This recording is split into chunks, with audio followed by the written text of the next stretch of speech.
Real world of the 1980s, ITV was struggling. It was a time of economic extremes, of yuppies, strikes and mass unemployment. ITV wanted their own money-spinning Saturday night hit to keep the advertisers happy, but they didn't want to spend any money. They turned to the United States, where the cheap game show was king. Michael Rodriguez, come on there! The Price is Right was the show of greed is good 80s America, where hyped-up audiences were encouraged to guess the price of crap in order to win it. This programme had been hawked around the television companies in this country for 2 or 3 years, but nobody would touch it. And when I asked why, it was explained to me that the absolute core ingredient of this programme appeared to be the studio atmosphere. And they didn't think that that atmosphere could be transferred to British television. They didn't think British contestants in a game show would behave like that. They didn't think a studio audience could be persuaded to behave like that. And I thought, well, I can't think why not. Sandra Owens, come on down!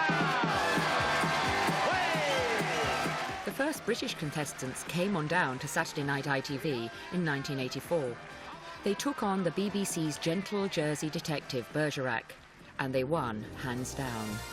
From the ratings point of view, I think the third programme was #1. The press reaction was slightly less enthusiastic. First of all, I will draw your attention to this. And our first prize tonight is a stereo radio cassette player. The critic of the Daily Express referred to stinkweed now on television. £200. I think they didn't like the idea that people could enjoy themselves 145. winning things. 71. I think they thought it was common. But I think that the audience at home could see that these people were genuinely enjoying themselves. There was an atmosphere that I think almost for the first time actually came through the screen. And I think that was what made it so popular. How would you like to also go home with this? An electric knitting machine. The excitement of it was because the audience didn't know if they were going to have to come on down.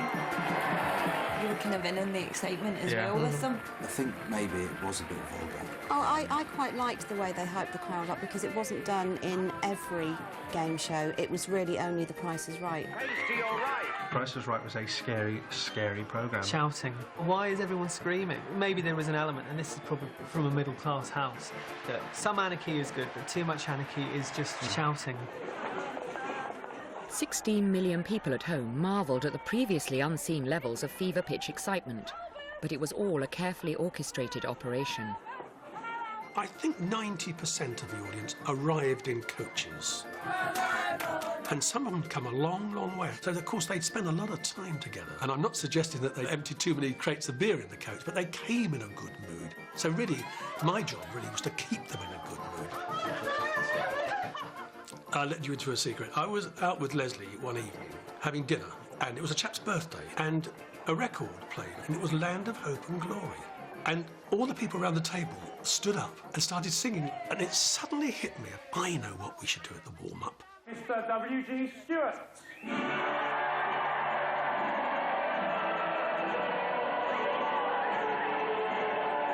as I came on, wearing my satin pink bomber jacket with "Come On Down" written right across the back. This recording from the Albert Hall was played, and the whole audience got up and started singing. And by the time they sat down, the tape was running, and the doors opened and Leslie came out. I think it opened the doors to programmes that didn't have to be genteel and polite. That was its real lasting legacy. It opened the doors. Saturday night was becoming ITV territory. Auntie Bee pursed her lips at such brainless vulgarity and stuck with its own genteel celebrity trash quiz, like Blankety Blank. And whilst the BBC stuck its head in the sand, ITV continued to search overseas for loud, brash people shows. John Burke would sit there and say, "What's next?" I said, "I don't know." I said, "I've seen a show in America called The Dating Game." "What's that?" "Oh, it's dating." "Oh, don't know if we want that." I said, "Oh, maybe so." I also saw an Australian show called The Perfect Match. Test #1. Group of average guys could be called Tom, Dick and Harry. What could the group of average girls be called? ready, willing and able. I told a bit of a white fib and said, well, if you don't do it, we hear Noel Edmonds is going to do a dating show very similar. Thomasia, Dickorea or Harrisina. I said, you don't do it, he'll be on the BBC. So you have no qualms, we have to do it. All right then. But Alan, you know, they're not allowed to kiss and got to stay in separate hotels and things. It was a good decision. As everyone knows, Perfect Match was imported to Britain and became a snappily titled shiny floor show presented by the Queen of Saturday night. Scylla nearly wasn't Blind Date's queen. They originally tried the format out with 80s comedy sensation Duncan Chase Me Norvell. Although it wasn't called Blind Date then, it was called It's a Hoot. Hello and welcome to It's a Hoot for the second week, and who said it wouldn't last? It's a show. I better say that in case it doesn't. I can't believe it myself. 19 years ago. Yeah, no wonder I didn't get it. Tell me, Debbie, what do you do? I sell vending machines.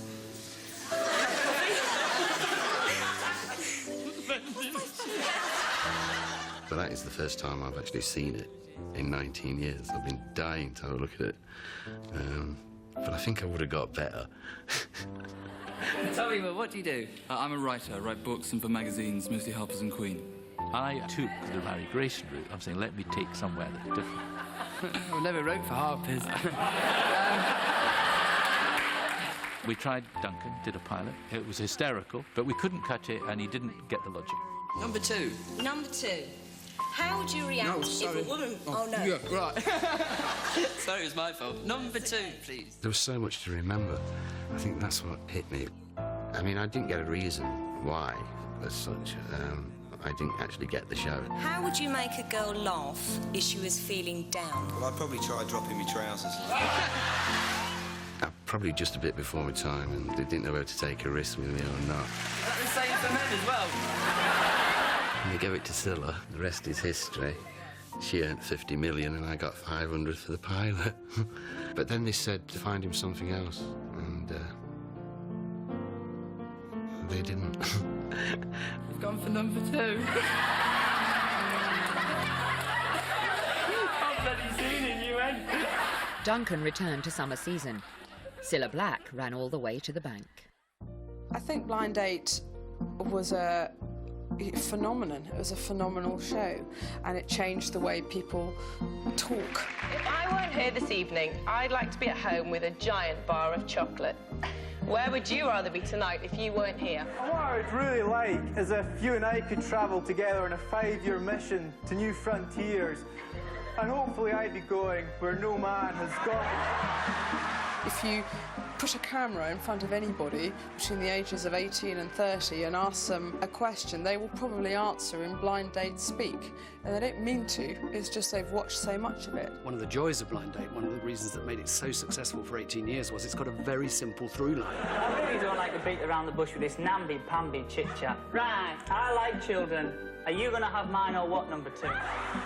Boy meets 3 girls, picks one, goes on date, do they get on? It's a very simple construction.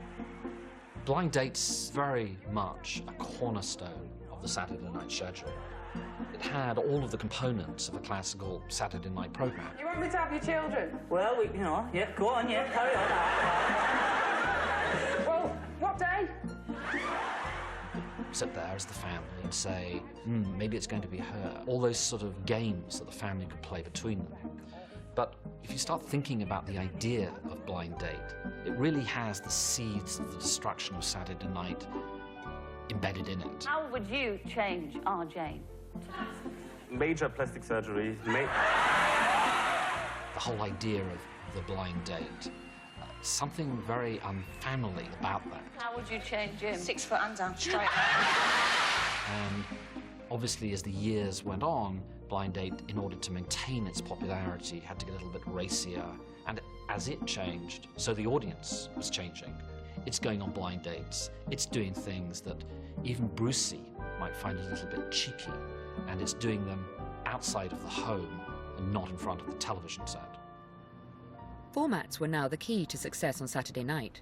But with the BBC seemingly bereft of ideas, the government handed them a dream ticket. We knew that the creation of the National Lottery was going to be big. We therefore wanted it on BBC One because it was a national event. That's where it belonged. On November the 19th, 1994, lottery fever gripped the nation. Tickets were selling at the rate of 18,000 a minute. More than half the adult population played. The National Lottery Show was the most eagerly anticipated in broadcasting history. No longer were the prizes fondue sets and garden furniture. That night you could win £7 million just sitting in the pub. With Noel Edmonds in charge of the balls, how could it possibly fail? Within the next hour, somebody watching this show is going to be made a millionaire. And it could be you. The opportunity to launch the National Lottery was an honour. Everyone thought they were going to win the lottery. When that was launched, we all thought we were going to win the lottery. 20-odd million people watching, you know, that's a presenter's dream. The BBC's dream had also come true. The government had handed them a captive audience of 22 million hopefuls. All they had to do was entertain them. But the show was a disconcerting experience. You had to sit through an hour of people playing games vaguely related to numbers and balls. Then there was the draw. 5, 4, 3, 2, 1. But despite the fortunes being won, it was the draw that turned out to be the real problem. There's no reason to think that the lottery should be an interesting television event at all. First of all, there are government regulations that require the draw to take place in a certain manner, which is that the balls must be drawn one after the other within a limited amount of time. That's certainly the last thing you want to do if you wanted to create any drama or excitement. I mean, nobody switches on to watch the lottery that hasn't bought a lottery ticket and says, "Phew, I'm going to have a great night's entertainment tonight." I mean, they're just not interested. The problem with the lottery show is that initially, of course, it had the novelty of it was this vast pot of money, but of course it has a huge inbuilt problem. The person is not presented with it there and then on the show, and very quickly it became clear that what we wanted was to see the face of the person with the 9 million quid in their back pocket. And so in fact the television lost the battle to the newspapers, who quickly tracked these people down and turned them into celebrities, because that's what they wanted to do with them. I think the lottery would only ever be a big winner if, you know, these people were forced to appear in the studio the second that their numbers came up. And until we have every single household with a little camera inside it, which is probably about 4 weeks away, I imagine, the way the technologies are moving, we can't do that. Within a year, the lottery show hemorrhaged 12 million viewers, and it has never regained them. The reason now seems obvious. Britain wanted to see its millionaires winning. Join us now for Who Wants to Be a Millionaire? Millionaire isn't brilliant because it gives away a million. Who Wants to Be a Millionaire is brilliant because its format and its structure and its host are brilliant, you know, and the audience has got that on day one. Who Wants to Be a Millionaire looks like money for jam. The format's sold all over the world. Somebody's making billions. Tarrant's probably making millions of those billions. But it's not easy to come up with that kind of format. The idea for Who Wants to Be a Millionaire came from a guy called David Briggs. He came up with what I call the concept, which was that there would be a very high reward show. It would be a Q&A, a question and answer. Question number 1 for £100. Let's play. Where's the children's series Grange Hill set? There would be a number of questions. I think he had 21, but that doesn't matter. That it would derive its income from premium phone lines to go towards paying prizes, and that would be underwritten by insurance. And that was his concept. Here we are, welcome for the very first time to Who Wants to Be a Millionaire? The press said, oh, ITV is so desperate for viewers, it's prepared to pay them £1 million to get to watch ITV. And actually, we were worried. We had no idea whether people were going to win $1 million every single night, and whether this was going to be really the most expensive show we'd ever done. 2 weeks before Millionaire hit the air, the format was looking flawed. And we did the first pilot. It owed its presentation very much to, you know, Seaside Special, you know, 1970. It was very, very bright. It was glossy, and it was just awful. And there was no drama whatsoever. Right, let's have a look then at the first question for £1. Let's have a look.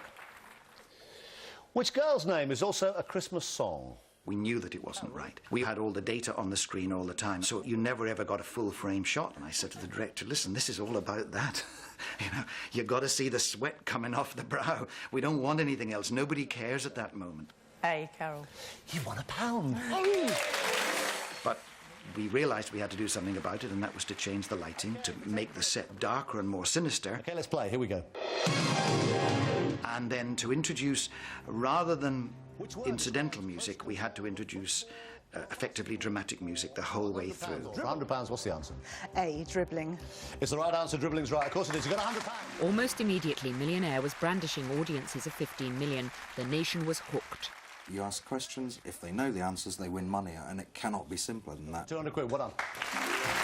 I just think that's just such a winning formula because it can totally engross you when you're watching it. Well, this is the right answer, because it is for 300 quid. It's actually a very indulgent thing, because you can just decide that the person is a complete tosser. So you are just desperate for Chris to ask a question which is really easy, and then for the person to get it wrong. Have a look at the question, see if you want to play it. Sometimes people change your perception, I think, as well. You'd start off thinking that someone was a tosser, and actually when they managed to draw you in and make you like them, then you were really rooting for them. The Bank of England. It's the right answer, 500 quid. I really wanted to counteract the criticisms that big money winnings had to be synonymous with down market, that was a down market thing. He's a Cooper. And I disagreed with that completely. It's the right answer. Thank you. So I thought money could be aspirational, and it was a very clear view that this had to attract an audience of people that had maybe never watched what they would call an ITV quiz show before. What sort of creature is Bilbo Baggins in a popular children's book? The essential thing that makes it work is that the audience competes with the competitors, and I admire it, and I even watch it. He's a hobbit. You're saying a hobbit? I am, yes. That's your final answer? It is. And I usually can't stand game shows. Game shows usually embarrass me. And Scylla's show, Blind Date, I find it almost impossible to watch because I hate people leading their private lives in public. They're in the ear. You're saying ear? I am, yes. Is that your final answer? It is. Now, the great thing about Millionaire is they don't do that. There's only one part of their personality on show, it's the brain. I'll say a dog. You're saying a dog, you're saying D? Yes. OK. That's the right answer. Television will now and then attract a mass audience, and consequently, it was something that united the country. By what name is the Chinese gooseberry also known? So I think it can still happen, and there's no reason to believe that it cannot happen in the future. But it's largely down to the show. Can I have 50-50, please? You can. The game show has survived, but it too has undergone tremendous transformation. That just reflects society better. Right, I'll take 2 away from me, please, 50-50. Because what's happened is that the money has been ramped up. That it's not about, can you tell me what the capital of Malawi is anymore? I'm going to say Lai Chi. It's about watching people suffer on television because they might or might not be able to transform their life with a vast river of cash that may or may not come torrenting into their current account. You had £8,000. You've just lost £7,000. We like lots of money, and we like to see members of the public being put through the thumb screws. Game shows happen to be able to combine those two things very, very well indeed. I'm so sad. Not to worry. Millionaire was a runaway worldwide success. Scores of game and quiz shows followed, making little impact. What did make impact was the realization that the public enjoyed seeing people under extreme pressure, and they liked to feel involved, even when they were stranded on the sofa. Coming up, Saturday night was about to give the public the chance to make stars, to break stars, and to give old stars one last chance to shine.